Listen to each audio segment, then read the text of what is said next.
Será que eu sou realmente salvo?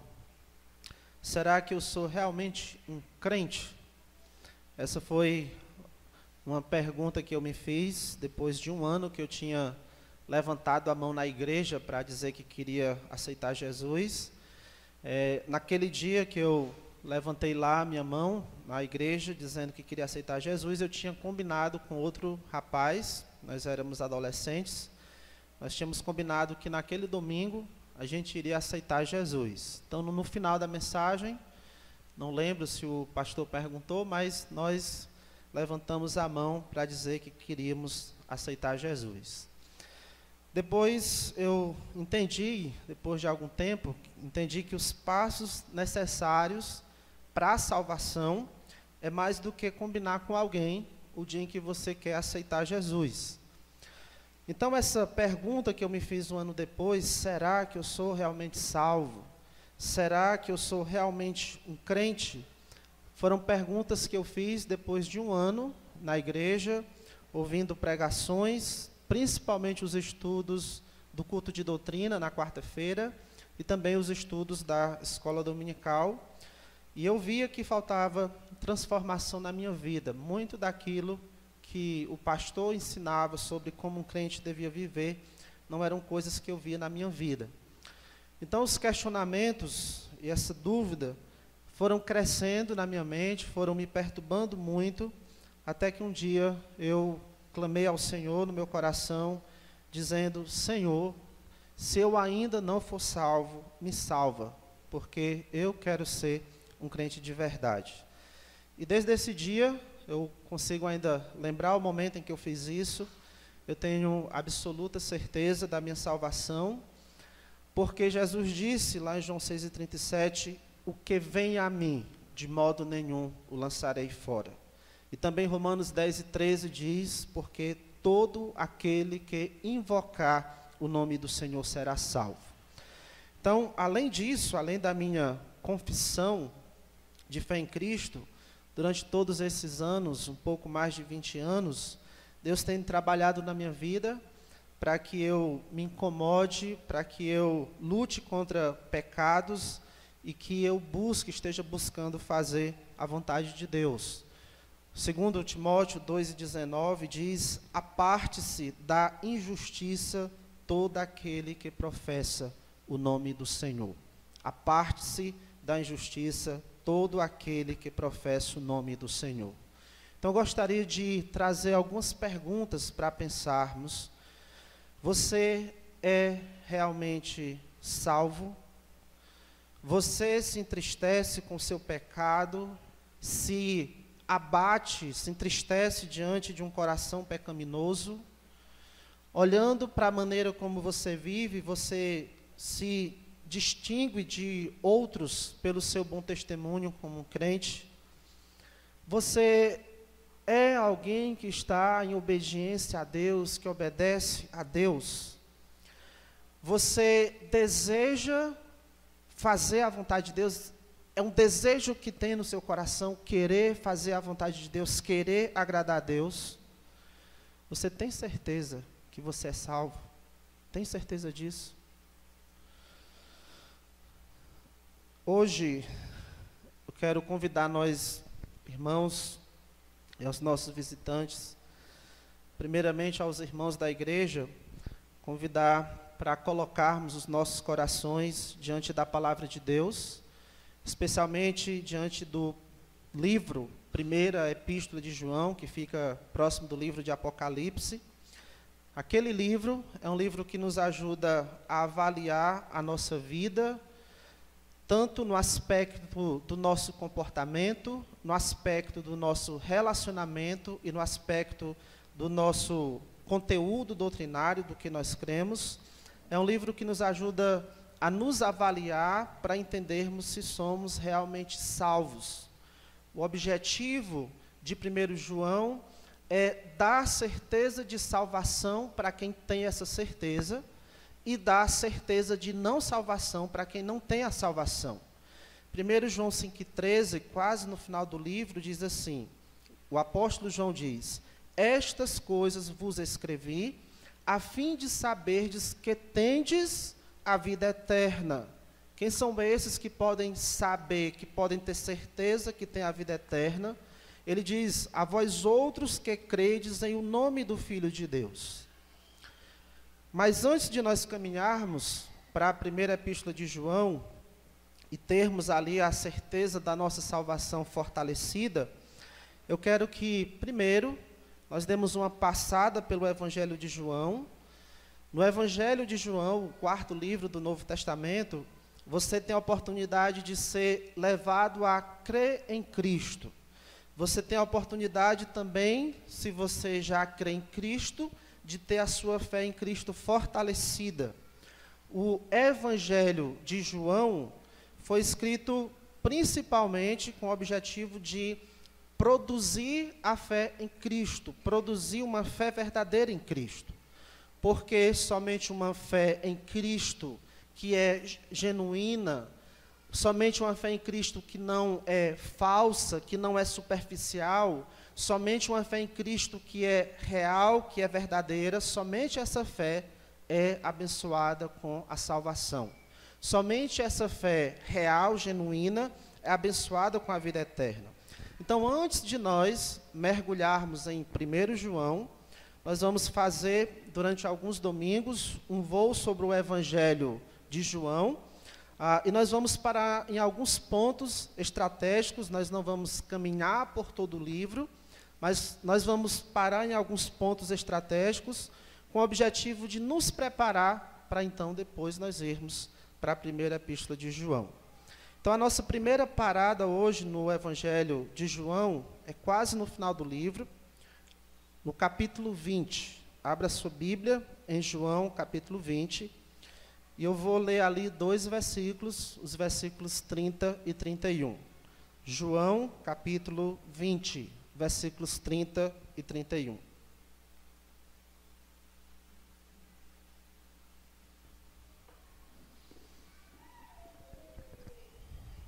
João, capítulo 20, versículos 30 e 31. Se alguém ao seu lado não tiver Bíblia, por favor, compartilhe aí sua Bíblia também. Diz assim o apóstolo João, um dos discípulos de Cristo: na verdade, fez Jesus diante dos discípulos muitos outros sinais que não estão escritos neste livro. Estes, porém, foram registrados para que creiais que Jesus é o Cristo, o Filho de Deus, e para que, crendo, tenhais vida em seu nome. Com base nesses versículos, eu quero abordar um tema dirigido principalmente para quem ainda não é crente, mas também para nós que confessamos fé em Cristo nos avaliarmos, que é o tema creia em Jesus e tenha a vida eterna. Creia em Jesus e tenha a vida eterna. Esses 2 versículos, que está quase no final do livro, aqui João ele declara para nós por que ele escreveu esse relato sobre a vida de Cristo. Mateus tinha escrito um relato sobre a vida de Cristo, Marcos tinha escrito um relato sobre a vida de Cristo, Lucas tinha escrito um relato sobre a vida de Cristo, e o apóstolo João resolveu também escrever uma narração sobre a vida de Jesus Cristo. Por quê? Qual era o objetivo?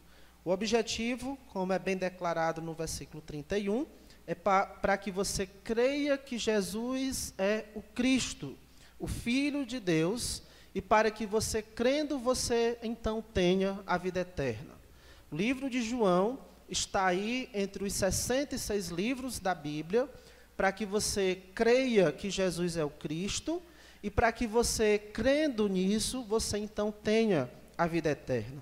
Então, eu quero destacar para você 3 passos que você precisa dar para ter a vida eterna pela fé em Cristo. 3 passos que você precisa dar para ter a vida eterna pela fé em Cristo. O primeiro passo é simples: busque a Bíblia. Busque a Bíblia. No versículo 31, diz assim: estes, porém, foram registrados Estes é se referindo aos sinais que menciona no versículo 30. No versículo 30 diz que fez Jesus diante dos discípulos muitos outros sinais. Versículo 31, estes sinais que foram registrados no livro de João, foram registrados para que creais. Queria destacar essa palavra aí, registrado, foram registrados. Esse livro, ou foram escritos, esse livro aí escrito pelo apóstolo João, assim como os outros 65 livros da Bíblia, os demais livros da Bíblia, esses livros, e o livro de João, é resultado da inspiração divina. Você já ouviu falar sobre isso? Inspiração. O que é inspiração quando nós falamos da Bíblia? De forma bem simples, inspiração foi o ato de Deus orientar os homens que ele quis para que escrevesse a sua mensagem aqui na Bíblia. Deus esteve orientando homens para que escrevessem a sua mensagem na Bíblia. O que Deus fez foi supervisionar os autores humanos. Aqui, nesses 66 livros da Bíblia, a gente tem em torno de 40 pessoas diferentes que estiveram escrevendo a literatura bíblica. Então, Deus supervisionou esses autores humanos para que eles compusessem, para que eles escrevessem, para que eles registrassem a mensagem de Deus e fizessem isso sem nenhum erro. Por exemplo, lá em 2 Pedro 1, 20 e 21, você não precisa abrir lá, mas lá nos explica que o que está aqui na Bíblia, nenhuma parte do que está aqui na Bíblia provém de uma interpretação pessoal. O que tem aqui na Bíblia não é simplesmente o entendimento humano de alguém. Não. Nenhuma parte aqui da Bíblia, segundo Pedro nos ensina, não foi dada por vontade ou pela iniciativa meramente humana. Sim, foram escritos por homens, mas lá nos diz que foram homens santos que falaram da parte de Deus, homens que estavam trazendo a mensagem de Deus, e o que garantiu que o que eles escreveram não tivesse nenhum erro, é que eles estavam sendo guiados pelo Espírito Santo, movidos pelo Espírito Santo.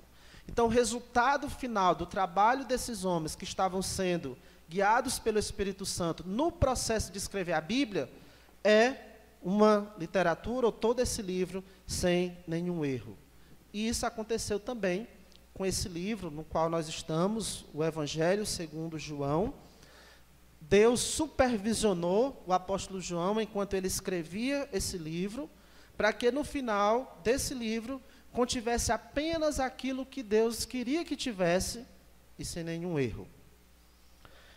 Esses versículos, esses 2 versículos onde nós estamos, que foi registrado aí pela inspiração divina, deixa claro que o que tem em todo o livro, resultado da inspiração divina, é principalmente os sinais realizados por Jesus, tem como objetivo que você creia nele, e então você possa ter a vida eterna.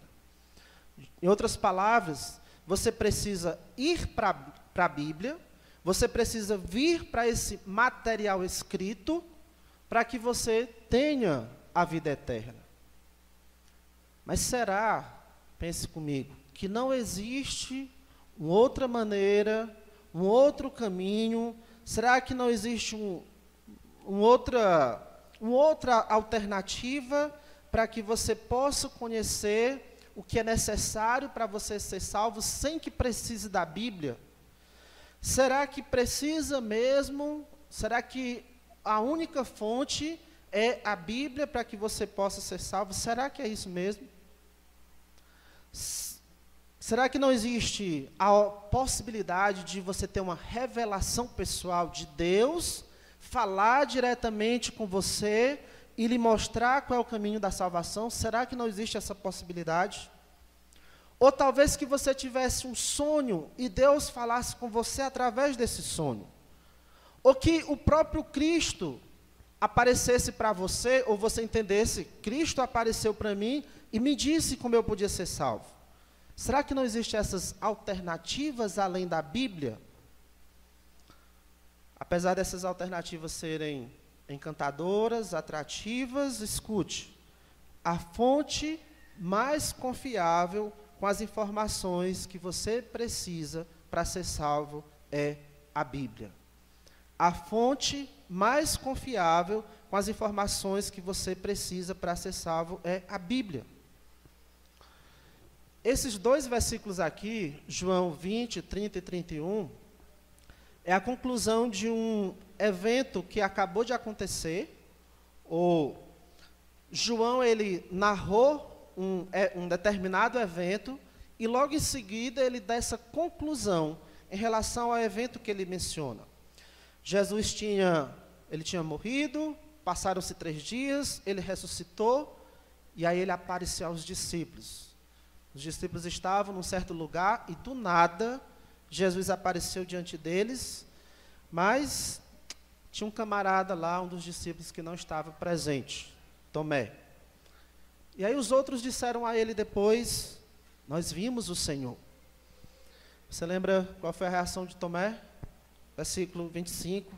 Mas ele respondeu: se eu não vir nas suas mãos o sinal dos cravos, lá onde foram pregados os cravos, os pregos, e ali não puser o dedo, e não puser a mão no seu lado, onde foi perfurado com a lança, se eu não fizer isso, de ver e poder tocar, de modo nenhum acreditarei, disse Tomé.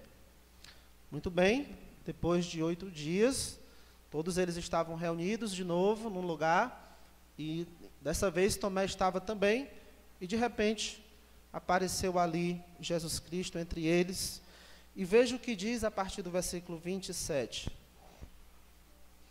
E logo disse a Tomé, no caso Jesus: põe aqui o dedo e vê nas minhas mãos. Chega também a mão e põe-na no meu lado. Não sejas incrédulo, mas crente. Respondeu-lhe Tomé: Senhor meu e Deus meu. Disse-lhe Jesus: porque me viste, creste? Bem-aventurados os que não viram e creram.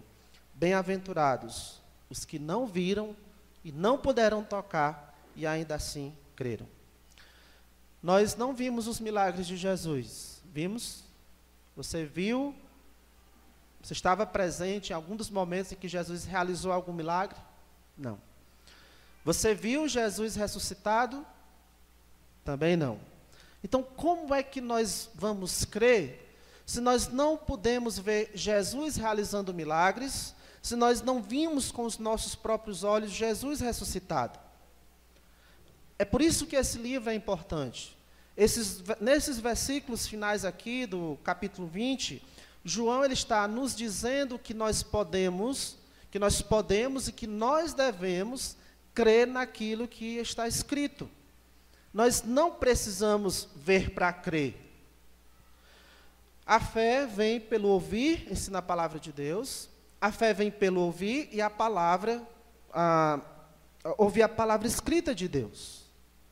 Então é isso, pessoal. A fonte da nossa convicção deve ser o que está na Bíblia. Abra sua Bíblia aí, em Lucas, você volta para o livro anterior, Lucas capítulo 16.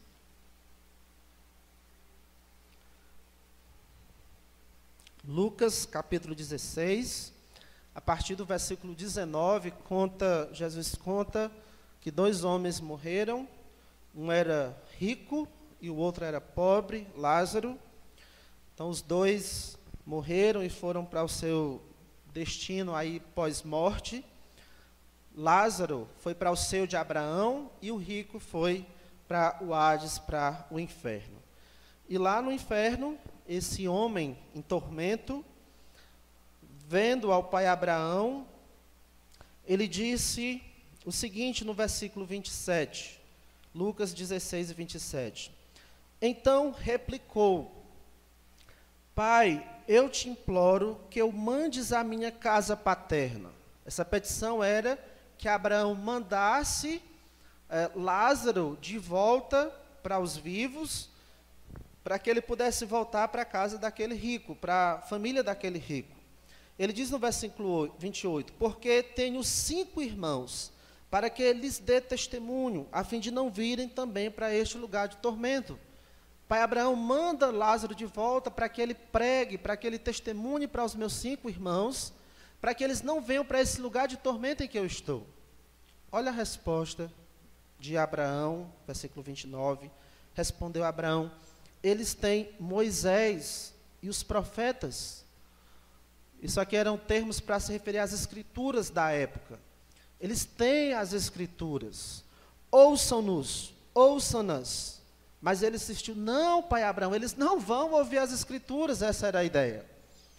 Não, pai Abraão, se alguém dentre os mortos for ter com eles, arrepender-se-ão. A ideia aqui do rico era: eles não vão ouvir as escrituras, mas se alguém ressuscitar e for lá dizer para eles, eles vão acreditar, eles vão se arrepender. Mas Abraão, que sabia bem mais das coisas, versículo 31, porém ele respondeu: se não ouvem a Moisés e os profetas, ou seja, se não ouvem as escrituras, tampouco, muito menos, se deixarão persuadir, ainda que ressuscite alguém dentre os mortos. Qual é o testemunho mais eficaz? O testemunho das escrituras ou de alguém que voltar da morte para dizer alguma coisa para nós?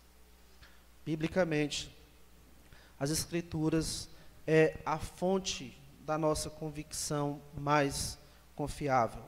A Bíblia é a fonte segura de todas as informações que precisamos saber para então sermos salvos. E quando eu digo que a Bíblia é a fonte de informações, com a ideia de informações, eu não estou dizendo que a Bíblia é um livro meramente informativo, que você pode atender ou não, acatar ou não o que esse livro diz. Não. É um livro de informações e de declarações verídicas. A Bíblia não só informa, ela afirma, ela declara. E essas afirmações, essas declarações da Bíblia são carregadas de autoridade. Ou seja, a Bíblia ordena, ela comanda, ela manda, ela exerce autoridade. A Bíblia é a própria verdade. Foi isso que Jesus disse: a tua palavra é a verdade. E ela por si só se pronuncia com autoridade.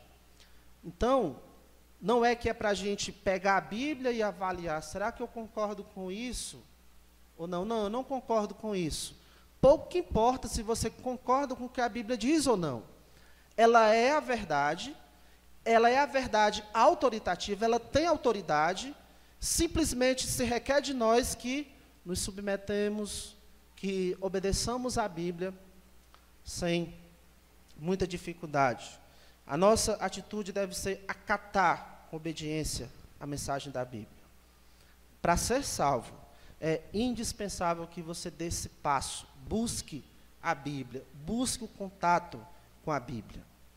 Para aqueles que já são salvos, você teve sim algum contato com a Bíblia, foi a Bíblia que lhe atraiu para Cristo. Talvez você tenha ouvido a mensagem de alguém, algum colega, ou você ouviu de alguma maneira. Talvez você tenha lido a Bíblia sozinho, ou talvez tenha conversado da Bíblia com alguém, ou você fez estudo com alguém. De alguma maneira você teve contato com a palavra de Deus. Se você nasceu de novo, é porque, segundo 1 Pedro 1,23, você foi regenerado, gerado de novo, por meio da palavra de Deus, a qual vive e é permanente. Se você nasceu de novo, é porque você foi purificado por meio da lavagem de água pela palavra, como diz Efésios 5. Se você nasceu de novo, é porque você ouviu a palavra da verdade, o evangelho da salvação, e você creu, como diz Efésios 1,13.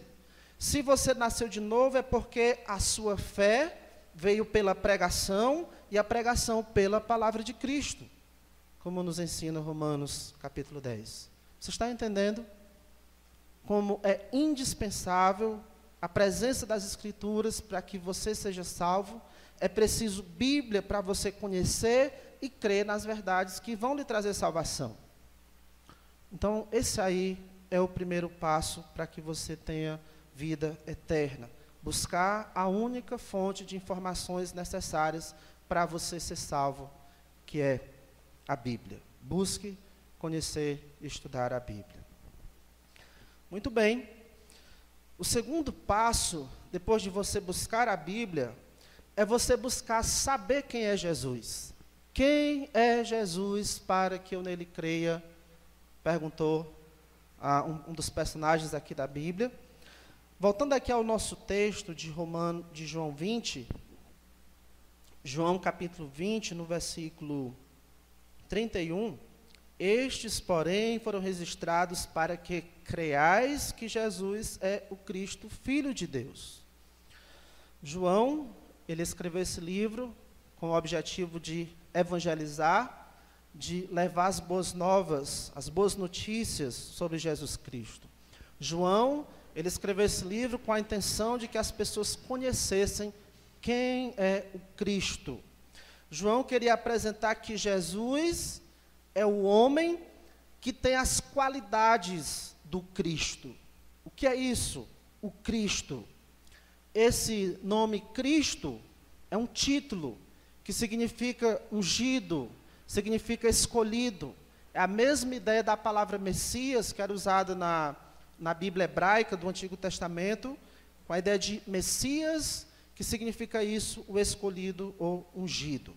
Então, o Jesus que João apresenta ao longo do livro, começando lá no começo, dizendo que o verbo, desde o princípio era o verbo estava com Deus, o verbo era Deus. Esse verbo que vai sendo apresentado ao longo do livro, depois vai ser dito o nome dele, é Jesus, ele veio e habitou entre nós, e aí vai construindo toda a história. Esse Jesus, João está dizendo, é ungido, é o escolhido de Deus, pessoal. É ele o Messias, o Salvador que Deus prometeu. Talvez para alguns que fossem ler o livro de João, esse título Cristo de imediato não fizesse muito sentido, mas aí ele dá mais uma explicação. No versículo 31, Jesus, para que creais que Jesus é o Cristo, o Filho de Deus. Precisa ser mais claro do que isso? Jesus é o Filho de Deus. Essa é uma verdade que, se você vai ler com calma o livro de João, você vai perceber que isso é registrado várias vezes, repetidas vezes aí no livro. Nas palavras do profeta João Batista, lá no começo, João Batista disse, pois eu de fato vi e tenho testificado que ele é o Filho de Deus. Também nas palavras de Natanael, quando ele se encontra com Jesus, quando ele ouve o que Jesus disse para ele, ele diz, mestre, tu és o Filho de Deus, o Rei de Israel. Depois Marta, quando ela conversa de novo com Jesus, ela diz, sim, Senhor, respondeu ela, eu tenho crido que tu és o Cristo, o Filho de Deus, que devia vir ao mundo. E fora as outras vezes que o próprio Jesus declara ser o Filho de Deus. Mas qual é a importância disso?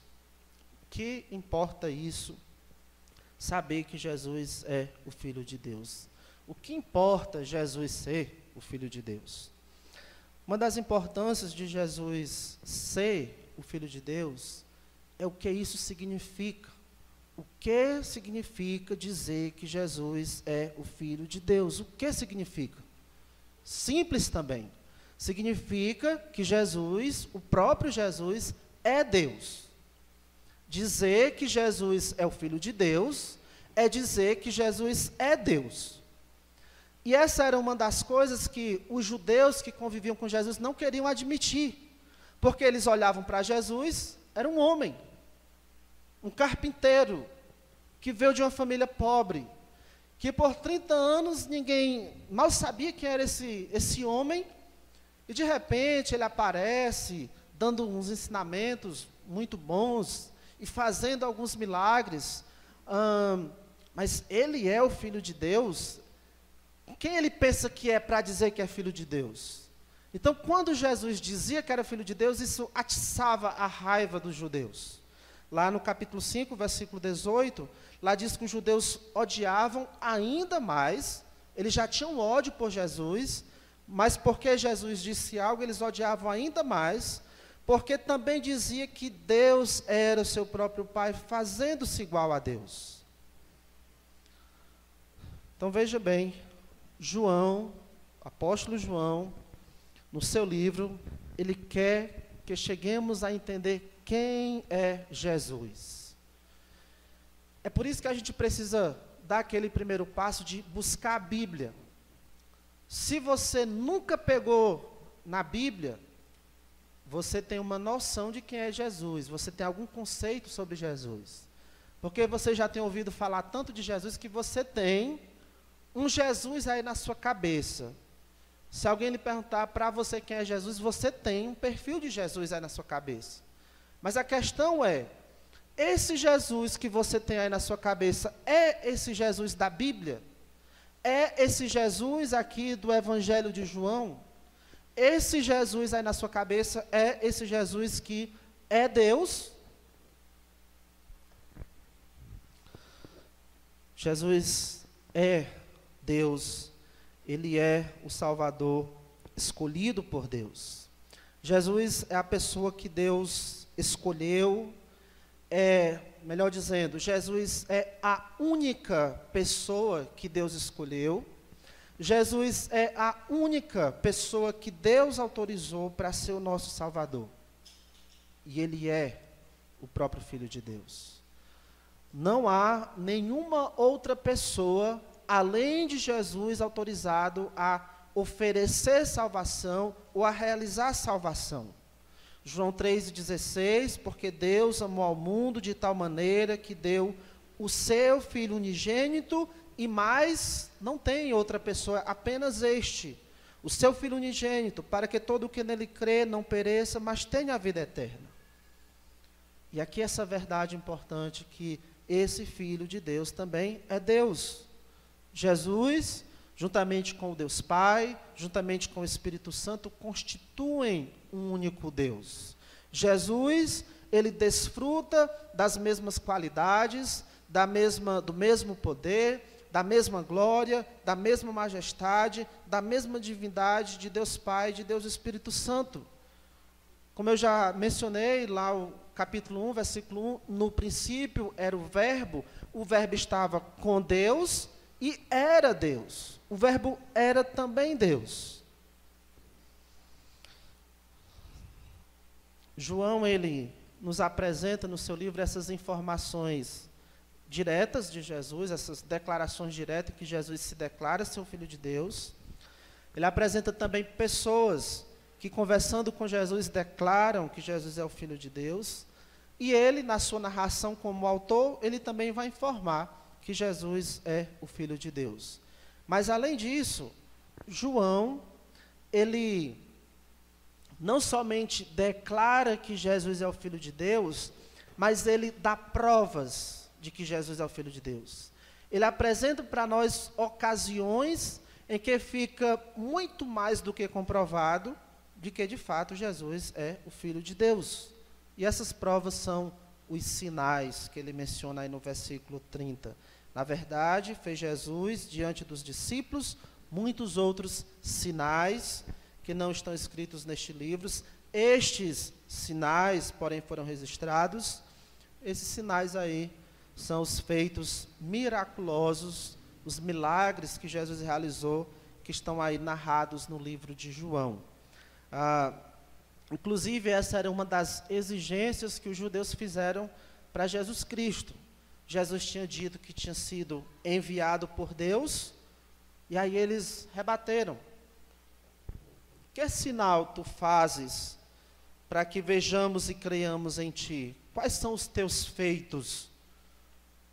Quais eram, então, as provas de que Jesus era realmente o Salvador, o Filho de Deus? Versículo 30, lendo de novo esses versículos, na verdade, fez Jesus diante dos discípulos muitos outros sinais que não estão escritos neste livro. No versículo 25 do capítulo 21, termina assim, todo o livro de João: há, porém, ainda muitas outras coisas que Jesus fez, Se todas elas fossem relatadas uma por uma, creio que nem no mundo inteiro caberiam os livros que seriam escritos. Tanto em relação a tudo que Jesus fez, como também muitos outros sinais, milagres que não estão aqui no Evangelho de João. Alguns vão estar nos outros evangelhos, e várias vezes nos outros evangelhos vai só resumir o que Jesus fez, não detalhando coisa por coisa. Estes sinais que estão no livro de João foram registrados para que nós creiamos que Jesus é o Cristo. Estes sinais que foram registrados no livro de João são os milagres que Jesus realizou. E João, ele foi seletivo, ele escolheu a dedo, vamos dizer assim, o que ele queria colocar nesse livro, para que quando você lesse, você pudesse chegar à conclusão, realmente, Jesus é o Filho de Deus. Você sabe quais foram os milagres que Jesus realizou? Capítulo 2, Jesus transformou água em vinho, e lá diz que com esse ele deu início aos seus sinais. No capítulo 4, Jesus curou o filho de um oficial. No capítulo 5, Jesus curou um paralítico.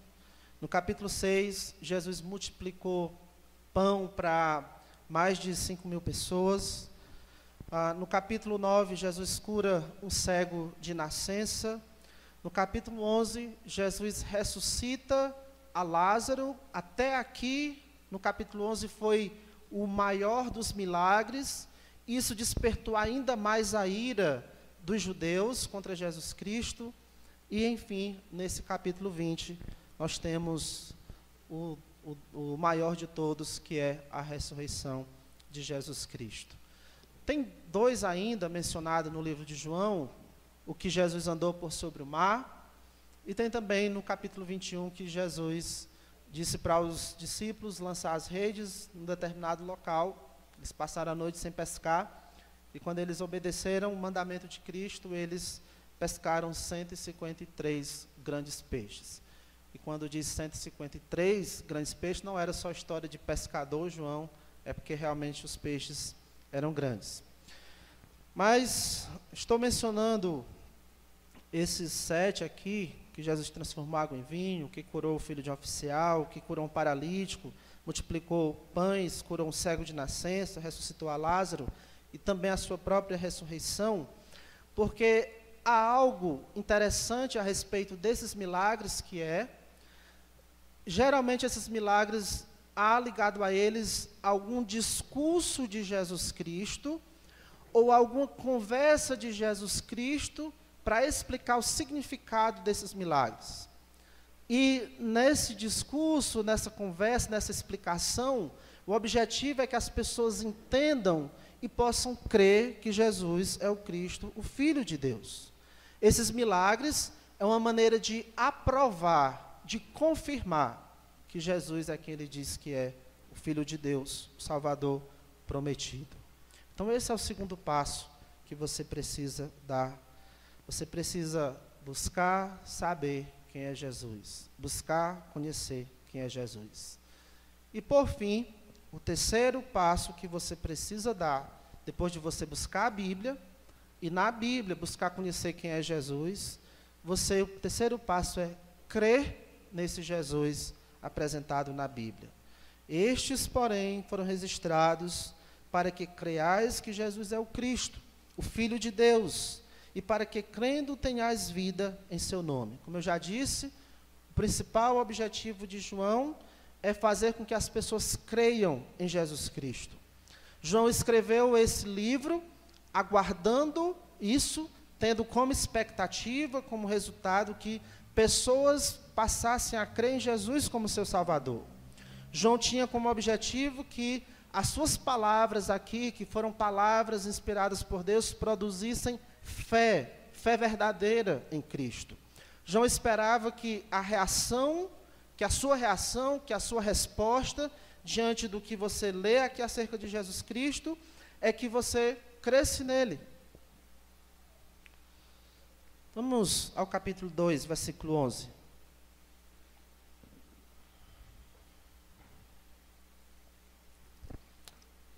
João 2:11.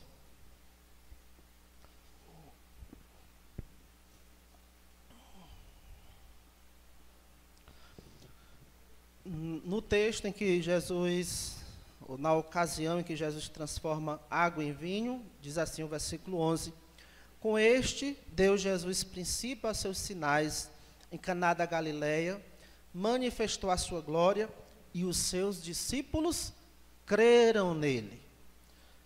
O resultado desse milagre de Jesus foi que os seus discípulos creram nele.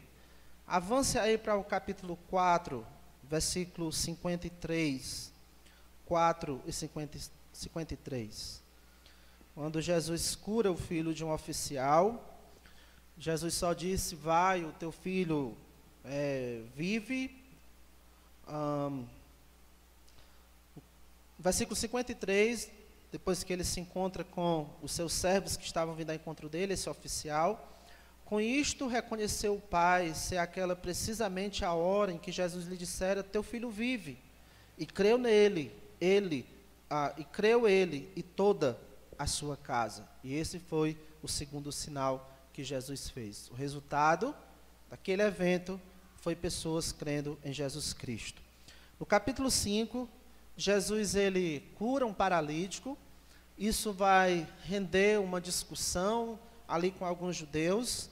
E nessa discussão no bom sentido, no versículo 24, Jesus diz isso, capítulo 5 e 24: em verdade vos digo, quem ouve a minha palavra e crê naquele que me enviou, tem a vida eterna, não entra em juízo, mas passou da morte para a vida.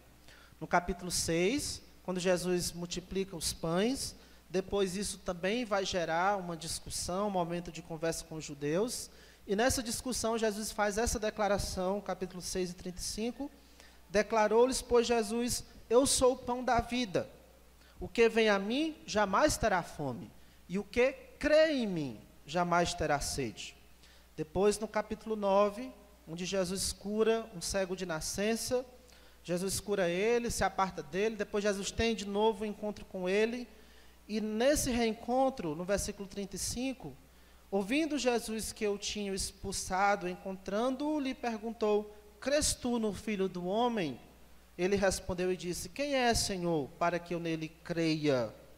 E Jesus disse: já o tens visto, e é o que fala contigo. Então afirmou ele: creio, Senhor, e o adorou. O resultado daquele milagre realizado por Cristo foi fé. No capítulo 11, quando Jesus cura, ressuscita Lázaro, diz assim no versículo 45, 11:45: muitos, pois, dentre os judeus que tinham vindo visitar Maria, vendo o que Jesus fizera, que foi ressuscitar Lázaro, creram nele. E por fim, no capítulo 20, depois da ressurreição de Jesus Cristo, em que ele aparece para os seus discípulos e Tomé não está, e ele aparece uma segunda vez e Tomé está, ele diz para Tomé essas palavras no versículo 29. Disse-lhe Jesus: porque me viste, creste? Bem-aventurados os que não viram e creram. Essa é a mensagem do livro para nós. Nós não vimos Jesus Cristo, nós não vimos ele pessoalmente realizar os seus milagres, mas está aqui relatado, e feliz aqueles que mesmo não tendo visto, mas que creem, que confiam em Jesus, que têm fé em Jesus. Esse livro de João foi escrito para produzir fé em você, que você creia em Cristo.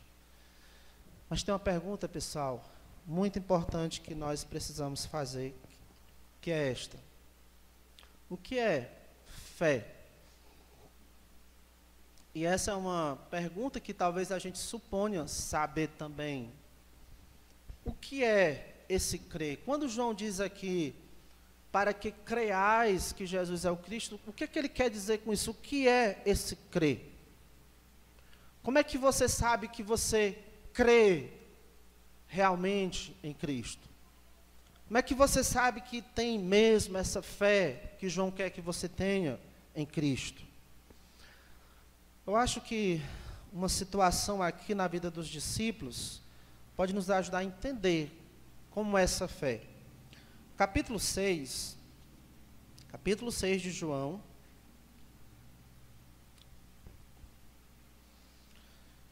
Na discussão que se tem relacionada ao fato que Jesus multiplicou pães e alimentou mais de 5.000 pessoas, Jesus confronta essas pessoas porque elas estão só interessadas em bens materiais, em saciar a sua fome física. E Jesus discursa para elas, ou prega para elas. No versículo 60 diz o seguinte: muitos dos seus discípulos, tendo ouvido tais palavras, disseram: duro é este discurso, quem o pode ouvir? E começaram a sair, esses discípulos que antes o seguiam, se afastaram de Jesus, não os 12. Por isso, no versículo 67, diz assim: então perguntou Jesus aos 12, porventura quereis também vós outros retirar-vos? Respondeu-lhe Simão Pedro: veja bem, Senhor, para quem iremos? Tu tens as palavras da vida eterna. Jesus deu a oportunidade para eles: vocês também querem se afastar? Vocês também querem me abandonar? Querem deixar de me seguir? Mas Pedro disse: Senhor, para quem iremos? Tu tens as palavras da vida eterna. Isso aqui é uma demonstração de uma fé verdadeira. A fé que aqui envolve uma convicção, seguindo aqui, observando o exemplo de Pedro, uma convicção de que somente Jesus é o Salvador e mais ninguém. É a convicção de que somente Jesus é o Salvador e essa ação de se apegar a Jesus, de se agarrar a Jesus. E mais ninguém, mais nada. É como se Pedro dissesse: Senhor, para quem iremos? Seria uma besteira fazer isso. Somente o Senhor tem as palavras da vida eterna. Seria loucura, Senhor, te abandonar. Então, não, nós não vamos te abandonar, nós vamos ficar contigo. É o entendimento de que não há salvação em nenhum outro, e de nenhum outro modo. É Cristo e somente Cristo que tem as palavras da vida eterna. E aí, quando você segue esse exemplo de Pedro, de não tem mais ninguém para quem nós possamos recorrer, não tem mais ninguém para onde nós possamos ir, ou nenhum outro meio para para sermos salvos. Quando você exerce essa fé da qual João fala, primeiro, você aceita as verdades que são declaradas na palavra de Deus. Verdades que esses que abandonaram Jesus aqui no capítulo 6 não aceitaram. E entre essas verdades está a de que você é um pecador e que por isso você, como pecador, não é merecedor de nada de bom da parte de Deus. A verdade de que você é um pecador que ofende o seu Criador e o seu sustentador. Mas aí, quando você aceita essa verdade e as outras verdades, vem também o desejo de querer mudar, de querer fazer diferente. Quando você aceita as verdades da palavra de Deus, você não quer mais continuar no caminho que você está. Você não quer continuar vivendo mais da mesma maneira, não. Surge o desejo de querer fazer diferente, não só por fazer diferente, mas querer fazer diferente para agradar a Deus. Não é só seguir um caminho diferente, mas é seguir o caminho de Deus. Então a sua preocupação não é só mudar de vida, mas é mudar para a vida que Deus quer. Entendeu? Quando surge esse desejo de querer agradar a Deus, está acontecendo o que a Bíblia chama de arrependimento. Envolve a tristeza pelo pecado, mas é uma tristeza com o desejo de querer mudar para agradar a Deus. E nesse desejo de querer mudar, você corre para Cristo, você passa a confiar em Cristo. Senhor, para quem iremos? Tu tens as palavras da vida eterna. Você entende que somente Jesus Cristo pode, de fato, mudar a sua vida. E aí, nesse desejo de querer agradar a Deus, é que vai resultar na sua vida a obediência a Deus. E a partir desse momento que você corre para Cristo e continua com o desejo de querer agradar a Deus, a obediência a Cristo, a obediência a Deus, a obediência à palavra de Deus vai ser a principal marca de que você realmente crê. A obediência a Deus vai ser a principal evidência, como um selo muito bem estampado em você, de que você realmente é um discípulo de Cristo. A obediência vai ser essa característica muito clara, esse sinal muito evidente de que você realmente confia em Jesus como seu Salvador. É isso, pessoal.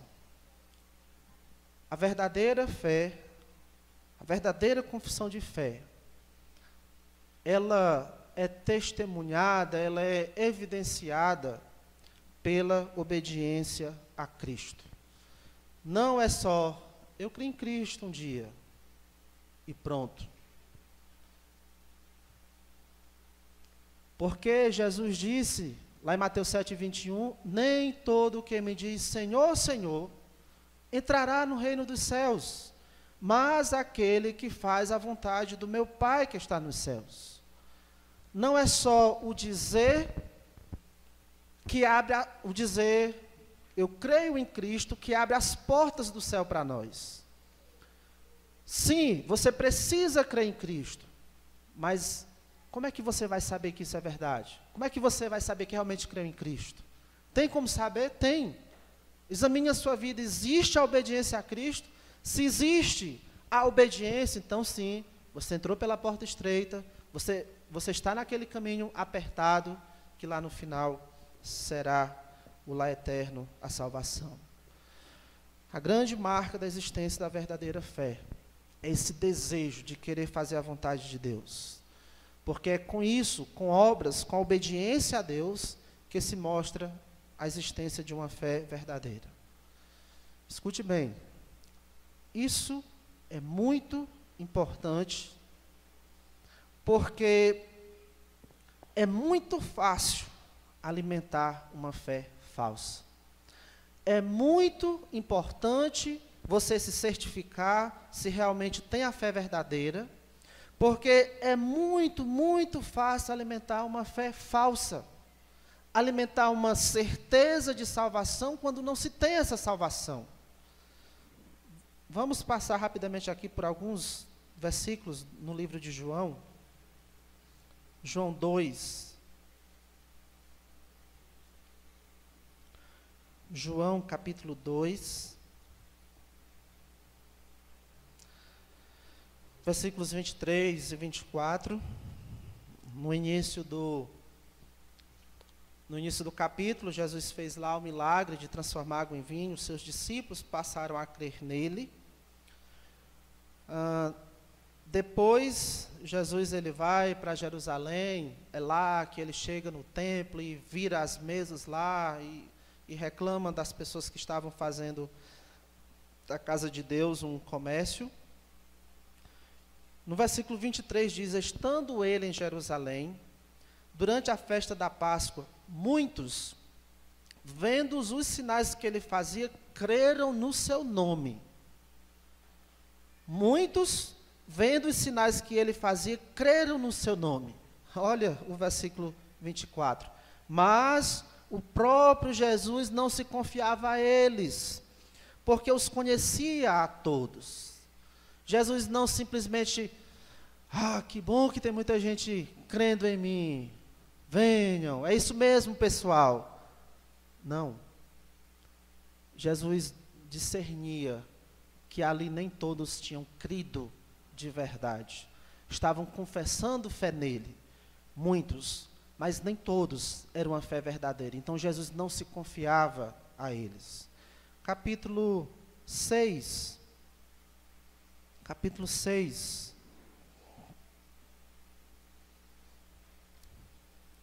Acho interessante como João coloca, porque ele diz no versículo 60, João 6:60, muitos dos seus discípulos. muitos daqueles que já tinham se comprometido a seguir Jesus, tendo ouvido tais palavras, disseram: dura é este discurso, quem o pode ouvir? Quando Jesus foi mais firme na mensagem, ou trouxe uma mensagem mais confrontadora, eles reclamaram da pregação de Jesus, reclamaram do ensino de Jesus. Versículo 61, mas sabendo por si mesmo que eles murmuravam a respeito das suas palavras, interpelou-os: vocês estão escandalizados, isso vos escandaliza? Versículo 64, Jesus disse para eles, muito diretamente: contudo, há descrentes entre vós, pois Jesus sabia desde o princípio quais eram os que não criam e quem o havia de trair. E no versículo 66, à vista disso, muitos dos seus discípulos, daqueles que já tinham se comprometido a seguir a Cristo, muitos dos seus discípulos o abandonaram e já não andavam com ele, porque não eram crentes de verdade, não tinham confiado em Jesus de forma verdadeira. Capítulo 8, versículos 30 e 31. João 8, 30 e 31. Ditas estas coisas, muitos creram nele. Versículo 31. Disse, pois, Jesus aos que haviam crido nele: se vós permanecerdes na minha palavra, sois verdadeiramente meus discípulos. É como se Jesus dissesse assim: bem, vocês estão dizendo que creem em mim, certo? Pois vamos dar tempo ao tempo. Se vocês permanecerem na minha palavra, então é porque vocês realmente são meus discípulos. Se vocês conseguirem viver em obediência a mim, aí sim é porque vocês são meus discípulos. Então, vamos dar tempo ao tempo. Jesus sabia, já sabia, mas quem crê, mesmo que falsamente, não sabe que está crendo de forma falsa. Pensa que é verdadeiro, quando não creu de verdade. Então Jesus disse: vamos dar tempo ao tempo, e as coisas vão ficar bem claras. É muito fácil alimentar uma fé falsa, e é por isso que nós precisamos nos certificar se realmente temos a fé verdadeira. A fé verdadeira em Cristo é acompanhada de arrependimento, como eu já disse, de tristeza, de lamento pelo pecado, desse desejo de mudança, é acompanhado desse apego a Cristo, essa confiança em Cristo para a salvação, é acompanhado de uma alegria por saber que Deus me perdoou. Como nós ouvimos hoje, um irmão que nasceu agora, nasceu ontem, talvez, e ele disse: eu tenho sentido muita paz no meu coração, esse descanso em Deus, essa alegria em Deus, e junto com isso a obediência à vontade de Deus. Se você tem esta fé em Cristo, aí sim você também tem a vida eterna. Se você tem essa fé em Cristo, aí sim você também tem a vida eterna. Como diz lá em João 20, 31, estes, porém, foram registrados para que creiais que Jesus é o Cristo, o Filho de Deus, e para que, crendo, tenhais a vida eterna. Quero terminar com esses versículos. 1 João 5, 11 e 12.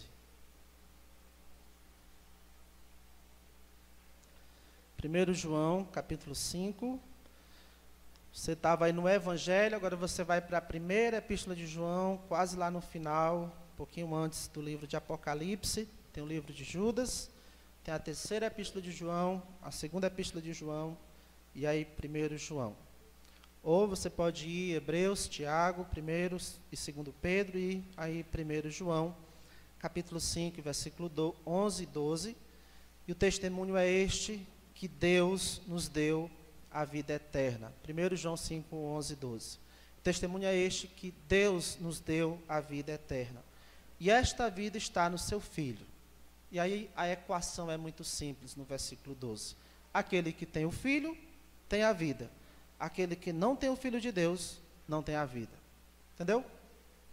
Aquele que tem o Filho, Jesus Cristo, consequentemente tem a vida. aquele que não tem o Filho de Deus, consequentemente, não tem a vida.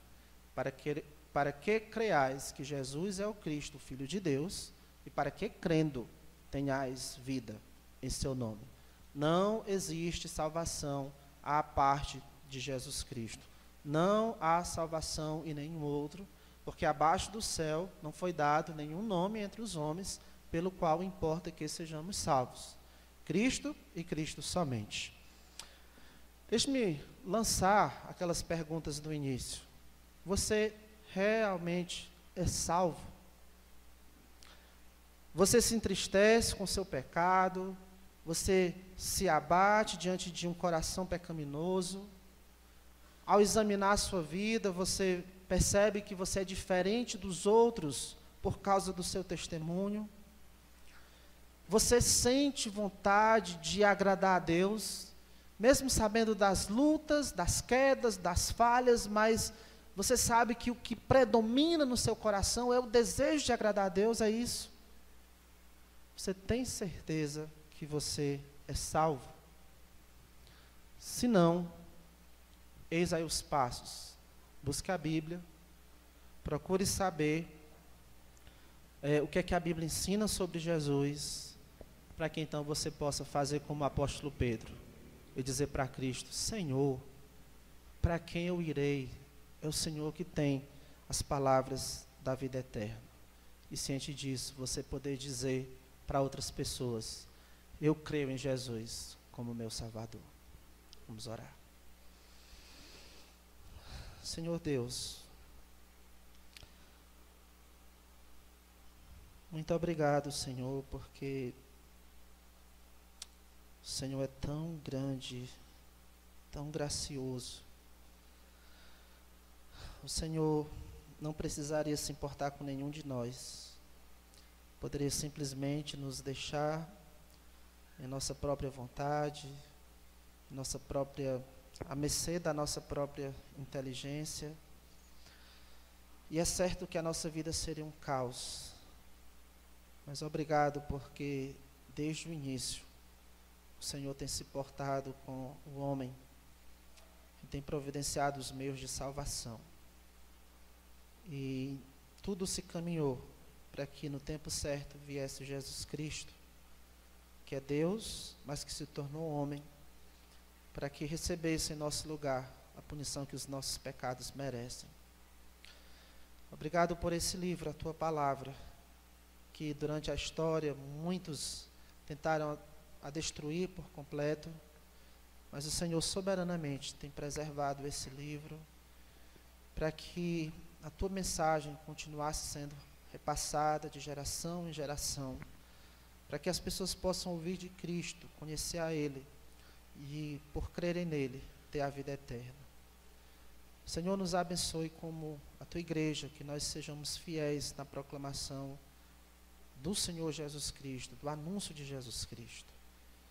E, ó Deus, o Senhor sabe também de entre nós quais os que de fato Te pertencem. Que o Senhor nos ajude a tratar com muita seriedade a questão da vida eterna, da salvação eterna.